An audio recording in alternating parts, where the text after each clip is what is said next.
கிரிப்டோவில் அதிக லாபம் இவருடைய செயலில்தான். முதலில் OKX அப்பை டவுன்லோட் செய்யுங்கள்.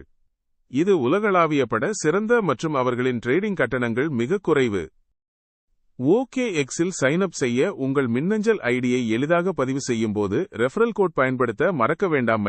இதனால் 20 விழுக்காடு கட்டண தள்ளுபடி பெறலாம். OKX-இல் ரெகுலர் யூசர்களுக்கு கூட கட்டணங்கள் குறைவாக இருக்கின்றன. ஆனா VIP யூசராக அப்கிரேட் ஆவதினால் கூடுதல் பெனிஃபிட்ஸ். VIP நிலைக்கு வந்தால் உங்கள் ட்ரேடிங் கட்டணங்கள் சூப்பர் லோ ஆகும். OKX-இல் ரெஃபரல் கோட் பயன்படுத்துங்கள். இப்படி செய்றீங்கன்னா நீங்கள் ஆரம்பத்திலேயே மிக குறைந்த கட்டணத்தில் ட்ரேட் செய்ய ஆரம்பிக்கலாம். கேஷ்பேக் பெற சொத்துக்களை டெபாசிட் செய்ய மறந்துடாதீங்க. அதிகமாக ட்ரேட் பண்ணலாம்னா டெபாசிட் பண்ணி VIP ஸ்டேட்டஸ்க்கும் அப்கிரேட் செய்யும். ட்ரேடிங் பண்ணும் போதும் குறைந்த கட்டணத்தை அனுபவிக்க இந்த VIP அப்கிரேட் நிச்சயம் உதவும். இப்போ நீங்களே ட்ரை பண்ணுங்க. லாபத்தோடு செலவும் குறைவு.